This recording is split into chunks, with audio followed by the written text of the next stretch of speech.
Ние го имаме и првиот гостин во студиото 3 на Македонската телевизија. Говориме на тема екологија. Имено Сдруженијето Go Green години наназад е едно од ретките кое што активно работи на подигнување на свеста за неопходноста од селекција на отпадот. Во текот на летото одлучија да додат чекор понатаму со тоа што корпите за селекција на отпад ќе ги донесат директно во стамбените единици, практично, за да можеме ние тоа многу лесно да го правиме. Како функционира досега проектот Селектирам? Знам дека се фатени голем број на стамбени единици, колку ние сме совесни и одговорни, го селектираме отпадот, дознаваме од нашиот гостин. Велам добро утро за Антонио Ивановски од Go Green. Добре ни дојдовте, Антонио. Добро утро, добро најдов. Свеста за селектирање на отпадот полека но сигурно се минува и тоа е факт, но исто така факт е дека вие сте, како што споменав и во најавата, една од ретките кои што не се откажаа на тема селектирање. Не. Упорни сме бидејќи веруваме дека тука почнува промена и лична промена, истекнување здрави навики и колективна промена, значи и степенот на рециклирање да се подигне, бидејќи во рециклирањето има доста работа, економски движења, а кај нас не е толку застапено, барем толку блиску до граѓаните како што ние го направивме тој пристап. Идејата беше, значи, буквално, еве, ќе ги ставиме кантите до самите граѓани, значи, имаме веќе поставено во 50 згради, во Скопје зборам, од Влае до Ново Лисиче, значи, буквално цел град, мислам, долж таа линија го опфаќаме и во 50 згради имаме поставено канти на секој спрат или пак преку еден спрат, тоа све беше во комуникација со граѓаните и не им давам изговор за ете кантата, ако сакаш да селектираш, буквално ти е пред врата и им го доближивме селектирањето на граѓаните. Од друга страна ги интегрираме собирачите на секундарни суровини, кои што ги гледаме со децении по контейнерите. Сега имаме и образовна програма за нивна интеграција, од друга страна ги поврзуваме за да го собираат таа суровина. Идејата да измоделираме одржлив бизнис кој што ќе продолжи и ќе биде низ цело Скопје и во другите градови, исто има интерес од другите градови.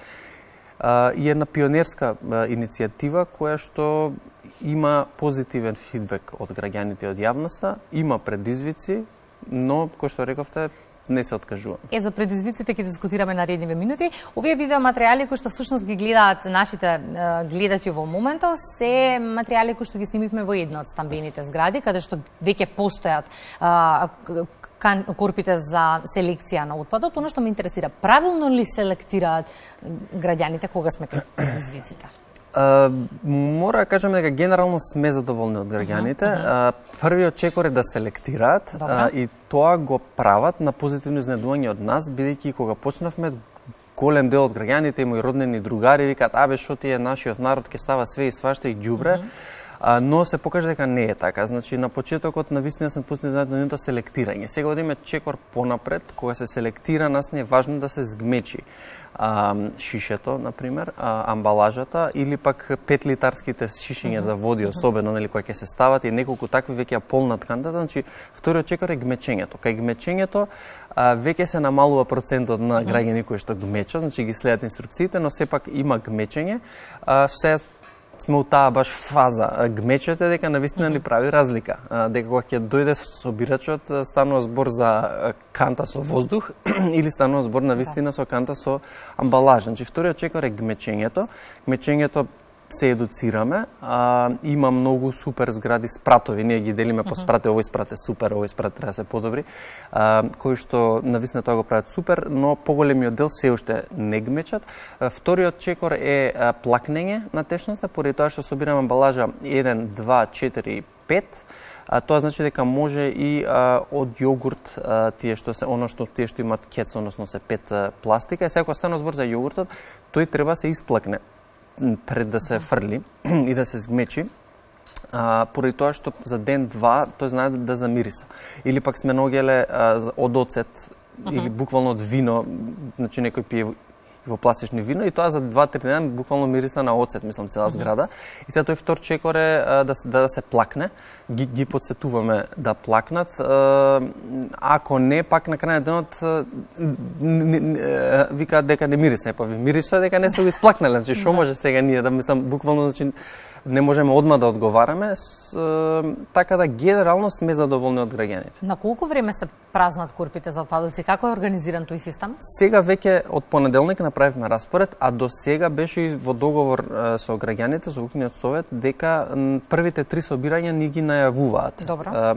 Со тоа што тука се очивме со преизвик, поради тоа што не сите користат имейл, многу луѓе сакаат да се јават на телефон, сепак тоа станува збор за 50 единици и некојаш ни се јавуваат малце подосна кога веќе се полни или преполна, ние тој ден значи не можеме да стигнеме и ние тука уште се наоѓаме и ние правиме некоја грешка, ќе задоцниме или со собирачот не може да се договориме баш кој што треба, значи во овој период беше принцип најавете ни, ние ќе дојдеме рок од 48 сати, а од понеделник веќе дека ја свативме која е динамиката, правиме распоред и гледаме со овој капацитет што го имаме да бидеме на 2 недели, значи да се собере. Значи ако е кај вас во среда, значи секоја втора среда ќе дојде, а ако има потреба за порано, ние ќе дојдеме порано, али ќе сватиме, ќе ставиме уште една или 2 канти за да можеме да го издржиме тој период од 2 недели за и ние да можеме посоодветно и поквалитетно да одговориме. Значи бил распоред од понеделник, а до сега беше со најава. Некаде ние се видовме на средината или крајот на август, не се сеќавам баш добро, но се сеќавам дека многу амбициозно за го започнавте проектот, имаше отворен оглас за аплицирање, сега она што можеби не го очекувавте дека толку стамбени единици ќе се пријават. Да. 209 згради се пријавија и мене ми е жал што ние моравме на 50 да затвориме, бидејќи станува збор за финансиски средства. Значи секоја канта си кошта, таа канта има и налепница, има и дизајн, значи околу 100 денари буквално доаѓа една канта, на 209 згради да поставите на сите спратови, тоа е навистина и од финански аспект е ограничување, значи ние можеме да затвориме на 50 и сега другите 150 не чекаат, но нека не се обесхрабруваат, нема да се откажеме за да овој модел се прошири и во другите стамбени згради. Значи буквално за недела дена добивме над 200 апликации, а планот ни беше почнеме финански беше проектирано да почнеме со 50 згради. Од една страна е инфраструктурата за селектирање, од друга страна е со собирачите и собирањето. Значи се соочуваме со преизвик со собирачите, иако сега најдовме некој модул, али со собирачите значи ќе се договориме, некојаш нема да дојдат, некојаш доцнат, па седиме со кесите на улица. Значи се случува некојаш и непријатни ситуации, мислам, се случува од сето тоа учиме, но идејата е значи со партнерската организација која што и на почетокот го замислувавме така, REDI е Roma Entrepreneurship Development Initiative, они се седиште во Брисел, имаат канцеларии во земјите каде што има ромска популација, бидејќи они ги застапуваат како предприемачи и со REDI како фирма, значи се отвори социјално предпријатие кое што ја добива дозволата за собирање и транспорт. Социјалното предпријатие направивме модел дека на 560 стамбени единици, значи згради, би вработиле 7 собирачи и сега целта е во ноември се надеваме дека веќе ќе излезе дозволата да сите тие собирачи, сите згради полека се префрлат на социјалното предпријатие кое што ќе може да ги обслужува со вработени собирачи, бидејќи сега беше на ела дојди ќе ти ја дадам робата на тебе. И некој собирач им одговара, некој не, бидејќи цената на пластиката е падната многу ниско и некој собирач едноставно не им одговара и се наоѓавме во некои непријатни ситуации. Каде е државата во приказнава? Ова е веќе готов проект кој што генерално многу би им олеснил на институциите. Да, навистина е убав модел, убав пример, видовме дека функционира, граѓаните сакаат да селектираат и селектираат ако се пусне инфраструктура. Уште сме во комуникација со институциите, значи со општините, еве со општина Карпуш, со општина Кисела Вода, значи почнавме да разговараме, бидејќи навистина треба поддршка. Јас буквално им викам од Карпуш мораше да откачиме или да ги ставиме on hold, да почекаат, не знам, 50 на згради. На градоначалникот му викам да седнеме да видиме да даде поддршка општината, ги обслужиме тие 50 згради. Исто и за Кисела Вода станува збори за аеродром, значи има згради кои што чекаат од оние што се пријавија. Има волја, можеби не е се тоа приоритет поради други приоритети, секој се не најдов на негативен одговор од локалните самоуправи. Тука треба ние поднесоме иницијатива до град Скопје тоа да го поддржи и со градоначалникот се зборевме генерално вака на неформална комуникација има поддршка. Тука исто е важна комунална хигиена да даде некој вид на поддршка, поради тоа што ќе ни требаат нас некои простори за привремено складирање, доколку не може собирачите да однесат огромна количина докаде што ќе биде складиштето. Така да и комунална хигиена би требало да даде поддршка, уште немаме комуникација со нив, но мислам дека е позитивно и прифатно од граѓаните, тоа го гледаат градоначалниците, нив им се важни граѓаните за на крај на денот до 2021 во октомври на локални избори.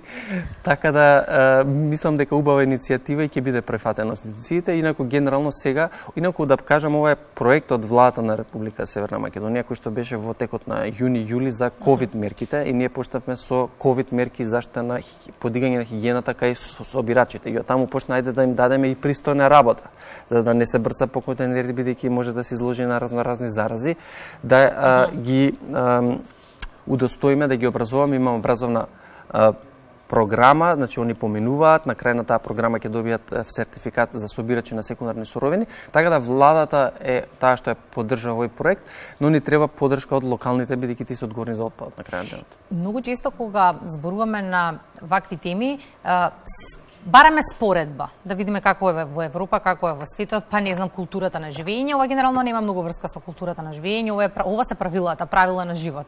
Закон, правила, прописи кои што треба да се почитуваат, а Европа ги има и тоа како спроведено. И сега, каков е впечатокот? Се менували с години во колективната свест за селектирањето? Вака кога ќе поминете низ Скопје, каков е впечатокот?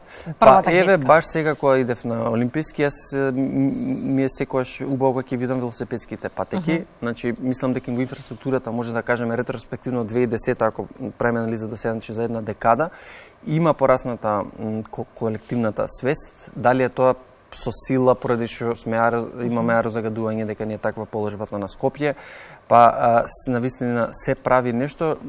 Јас можам да кажам за селектирањето, значи во 2017 направивме истражување за дали би селектирале доколку ви се овозможат услови за тоа. Имаше околу 30% беа да, а од последното истражување во февруари 2020 82%. Значи буквално за 3 години граѓаните ја имаат зголемено таа желба и колективна свест дека треба да се селектира, така да генерално може да се каже дека се случува нешто споро, но се случува и ретроспективно навистина има разлика. Во поглед на правилата кои што би го регулирале нештова, да речеме закон или законски прописи, знам дека да речеме во одредени земји во Европа се знае точно во кој ден може да се фрла каков вид на отпад и доколку не, нели, се плаќа, се казнува. Имаме ли ние Има законска регулатива, треба да се воспостави примарна селекција, се вика тоа, примарна селекција во домаќинствата, но на крај на денот имплементацијата паѓа на општините, односно на јавните комунални предпријатија, тоа да го организираат со поддршка на општината, ако збориме град Скопје, градот и така натаму.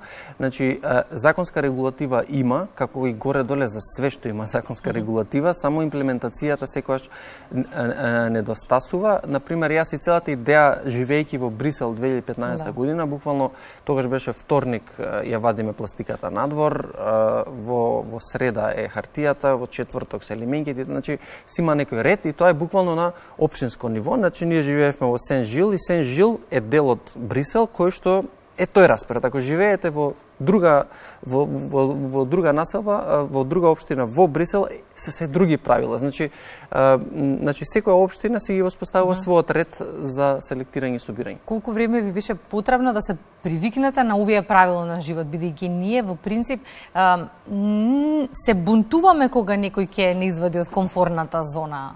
Се бунтуваме, да. Јас кога се вратив, значи пред Белгија во Холандија, кога живеев, се навикнав цело време да го ставам кајшот за појас, за заштитен појас. И кога се вратив тука, ги сватив дека има такви лажњачи, кои што сите генерално ги користат, и ако ќе ставев овакво, значи или другари или роднини на друго, они шокор, така тоа стај, ја викам, остајме се, имам навика, буквално седнувам и тоа ми е првата работа што ја правам. Значи 2 години живење, нели, во земја кај што тоа е правило, едноставно ми стана навика и тоа го правам, а тука доаѓам и другите станува за безбедно, другите викаат, абе што ти што пречи онака те ведува да се содара. Исто со селектирањето, нели ќе се навикнеш на селектирање, ќе доеш тука, нема селектирање, буквално го се почна иницијативата со мојата зграда, јас се ставив, си ги купив, кантите си купив, кеси си купив, се им кажав на станарите ќе селектираме, ги ставив и во 6 месеци селектираме, тоа беше јануари. Ова почна во август. Значи таа идеја ја пренесов и во другите 50 згради. Значи, промената не е тешка, него отпорот кон промената е тоа што е тешко. Значи, кога ќе го надминеме тој отпор, тогаш станува навика и буквално создаваме навики сега. Значи, со тоа станува свешен колку потрошуваш, колку шишиња, колку купуваш, свигаш, па зошто купувам толку. Па после кога ќе купувам, ќе гледам дали е кец за да го селектирам и рециклирам, ако е нешто друго, значи не го земам. Значи, станува збор за ова, ми се допаѓа бидејќи е лична промена, кој што реков и на почеток, и од самата лична промена после доаѓа и колективна промена. И генерално само првиот чекор е тежак. Да, и после стекнувањето на навика треба барем 30-40 пати да го направиме или дена да го направиме тоа, за на автоматски ни тоа стане навика, дека селектирам или дека ставам појас или впрочем како носењето маски во моментов, да. Или носењето маски сега нели гледаме клjuč мобилен, оп и маска. Дека порано беше клjuč мобилен и новчаник и сега клjuč мобилен, новчаник и маска и почнуваме да се навикнеме. Со кој темпо ќе се реализира проектот во периодот кој што следува? Споменавте уште 150 на згради чекаат. Да, тие чекаат. Целта е значи до декември да имаме 560. Добра. Значи само чекаме значи партнерот реди да ја извади дозволата за собирање транспорт, складирање и третман, што ми имаме таа, ние сме спремни со плюс 500 згради, значи 560 кој што реков ќе вработат згради, ќе вработат 7 собирачи. Значи тоа не е целта и тоа е економскиот модел за цената пластиката што е многу ниска сега и како би испланирале. Значи би иделе до крајот на годината, речеме, во 560 единици и би вработиле 7 собирачи, а 2021 е планирано 30 собирачи да се вработат. Значи ова е нешто што почнавме и што нема да застанеме, упорни сме и ќе го истераме. И ние така упорно ќе ве следиме во периодот кој што следува. Ќе имаме многу поводи за нови гостувања. Благодарам за денешното. Фала ви. Одиме со вториот информативен блок, што е ново во земјава и светот.